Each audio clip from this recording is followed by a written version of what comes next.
ननद रानी, आप अपने ही मायके में हमेशा क्यों मुंह फुलाए घूमती हैं? दीदी, पार्लर वाली ने लिपस्टिक बराबर नहीं लगाई है, आइए मैं आपको लिपस्टिक बराबर लगा कर देती हूँ। सुधा ने सोनिया को अपनी ओर बुलाते हुए कहा। सोनिया सुधा के पास जाकर बोली, लाइए भाभी, मैं सही कर दूंगी, मुझे दे दीजिए लिपस्टिक। अरे दीदी, ला मैं सही कर देती हूँ, आप सिर्फ सीधे खड़े रहिए। सोनिया सुधा से लिपस्टिक सही करवा देती है। उतने में रोली आंटी कमरे में आ जाती हैं और कहती हैं, बधाई हो सोनिया, तुम एक बार फिर से ननद बनने वाली हो, और सुधा तुम तो जेठानी बनने वाली हो। बारात ले जाने का समय हो गया कि नहीं? हम तो बस तैयार ही खड़े हैं बाहर। सोनिया बोली, भाभी मैं बस में ना चढ़ पाऊंगी, आप लोगों ने राहुल की शादी में वैसे भी कोई इंतजाम ढंग से नहीं किया है। मम्मी ने तो सारी जिम्मेदारी बड़ी बहू और बड़े बेटे पर छोड़ दी थी, मगर जब से आई हूँ तब से देख रही हूँ कि शादी वाले घर में कोई भी काम ढंग से नहीं किया गया है।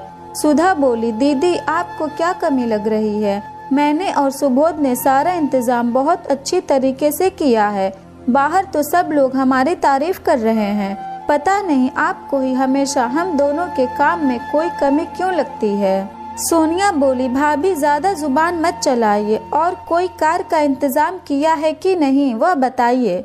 दीदी, दूल्हा दुल्हन के लिए कार की है, बाकी हम सब बारात ले जाने वालों के लिए बस की है। यदि आप बस में बारात लेकर नहीं आना चाहती तो आप उस कार में बैठ जाइए, मगर आते वक्त आपको हमारे साथ बस में ही बैठना पड़ेगा, क्योंकि आते वक्त कार में राहुल और उसकी पत्नी सीमा बैठेंगे। सोनिया बोली, भाभी आप लोगों को तो 2-4 कार का इंतजाम भी रखना चाहिए था, ताकि जिनको कार में आना है वह कार में आए और जिनको बस में आना हो वह बस में आए। दीदी, अगर हम कार का इंतजाम रखते तो फिर असमंजस की घड़ी हो जाती कि कौन कार में बैठेगा और कौन बस में, इसलिए हमने सबके लिए बस का ही चुनाव रखा। सोनिया मुंह बनाते हुए बाहर निकल गई। दरअसल यह सोनिया का पहली बार नहीं था जब वह अपनी भाभी सुधा को टोक रही हो। हर बात में सोनिया सुधा को हमेशा नीचे दिखाती आई थी, और आज भी सभी के सामने वह वही कर रही थी। कहने को तो सोनिया के सगे छोटे भाई राहुल की शादी थी, मगर सोनिया अपने मायके में आकर पराये जैसा व्यवहार कर रही थी। जब से सुधा इस घर की बड़ी बहू बनकर आई थी, तब से ही सोनिया का व्यवहार उसके लिए बहुत बदल गया था। सोनिया की माँ कमला जी भी अपनी बड़ी बहू सुधा को बहुत मान सम्मान देती थी। ससुराल में सुधा का बोलबाला था, बस यही बात तो खटकती थी सोनिया को। सोनिया अपने मायके आकर हमेशा सुधा की कुछ न कुछ खोट निकाल कर जाती। कमला जी को भी अपनी बेटी का इस तरह का व्यवहार अपनी बहू के लिए अच्छा नहीं लगता, मगर वे सोनिया को कुछ कह भी तो नहीं सकती थी।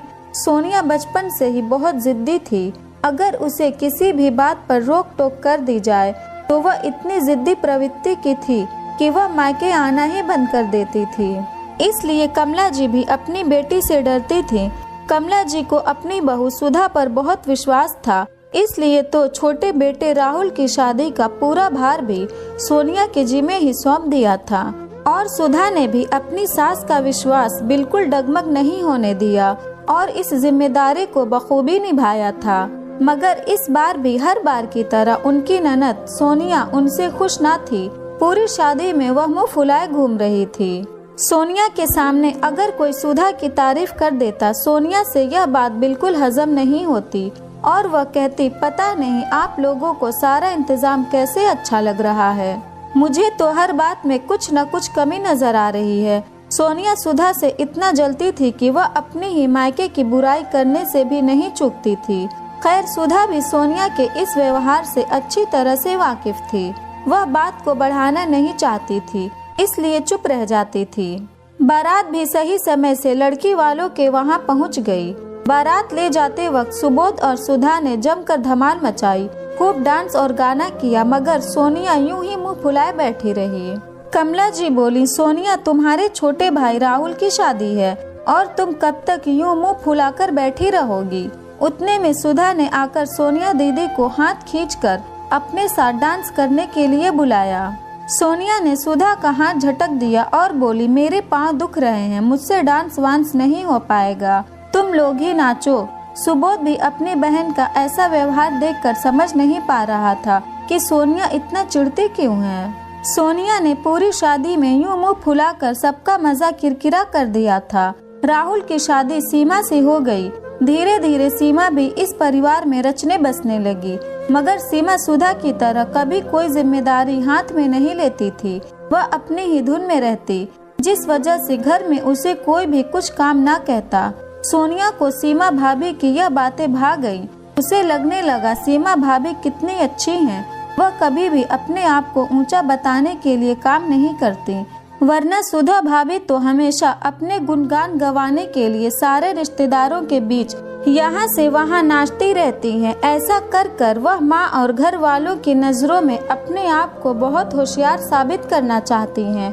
अच्छा हुआ कि दूसरी भाभी तो कम से कम उनकी तरह नहीं आई। लगभग 6 महीने बाद सोनिया के देवर की शादी थी, जिसमें सुधा भाभी, सीमा भाभी और कमला जी सभी गए हुए थे। सुधा तो वहाँ भी जाकर काम में लग गई। कभी सोनिया दीदी की सास की कुछ मदद कर देती तो कभी सोनिया दीदी की खुद की, और आदतन सीमा भाभी अपनी जगह से हिलती तक नहीं थी। शादी का कार्यक्रम समाप्त होने के बाद सोनिया दीदी की सास दमयंती जी बोली, सोनिया तुम तो हमेशा अपनी सुधा भाभी की बुराई करती हो, मगर जहाँ तक मैंने देखा तुम्हारी सुधा भाभी तो बहुत अच्छी हैं।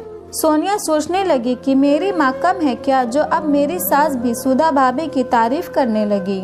सोनिया बोली, मम्मी जी सुधा भाभी को सभी के सामने बहुत अच्छे बनने का शौक है, इसलिए बस सभी के घरों के कार्यक्रमों में बढ़ चढ़कर हिस्सा लेती हैं, ताकि सभी की नजर उन पर पड़े और सभी उनकी तारीफ करें। दमयंती जी बोली, सोनिया शायद तुमने अपनी सुधा भाभी को बहुत गलत समझ लिया है। जो इंसान अपने आप को अच्छा दिखाने के लिए काम करता है वह कभी इतना काम करता ही नहीं। सोनिया ने सुधा भाभी की तारीफ सुनकर फिर से मुंह चढ़ा लिया। थोड़े महीने बाद सुधा के मायके में उसके भाई की शादी थी, जिसमें सुधा के ससुराल वाले और सोनिया के ससुराल वाले भी आए हुए थे। सुधा अपनी माँ कौशल्या जी की भी वैसे ही मदद कर रही थी, जैसे वह अपने ससुराल और सोनिया दीदी के ससुराल में भी कर रही थी। सोनिया की सास दमयंती जी उनकी समधन कमला जी से बोली, आप बहुत किस्मत वाली हैं समधन जी, जो आपको सुधा जैसी बहू मिली। कमला जी ने भी खुश होकर कहा, मैं जानती हूँ समधन जी, यह बात कोई नहीं जानता तो बस सोनिया है। सुधा के भाई की शादी में सोनिया अपनी सीमा भाभी का हाथ पकड़े यहाँ से वहाँ घूम रही थी।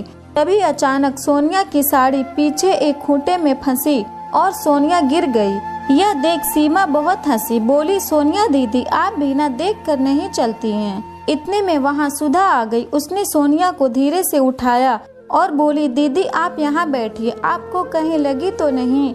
सोनिया ने अपना पाँव दिखाते हुए सुधा को इशारा किया।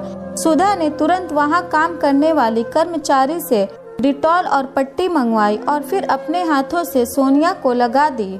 आज सोनिया अपनी सुधा भाभी को समझ गई थी। शायद सुधा भाभी के इसी अच्छे व्यवहार की वजह से ही तो सोनिया उनसे चिढ़ती रही थी।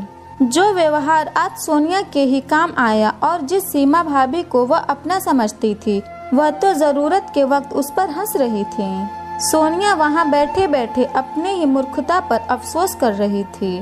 मेरी प्रिय बहनों, कभी कभी हम अच्छे लोगों के व्यवहार पर भी इतना शक कर देते हैं कि हमें उनकी अच्छाई में भी बुराई नजर आती है, या शायद यह जलन की प्रवृत्ति से भी हो सकता है। हमें अच्छे लोगों की वक्त पर कद्र कर लेनी चाहिए, उनको नजरअंदाज कर कहीं ऐसा ना हो कि हम ऐसे व्यक्तियों को चुन लें जिन्हें हमारी कोई फिक्र ही नहीं है। अगर ये स्टोरी आपको अच्छी लगी तो इस वीडियो को लाइक करें और नए हैं तो हमारे चैनल को भी सब्सक्राइब करें।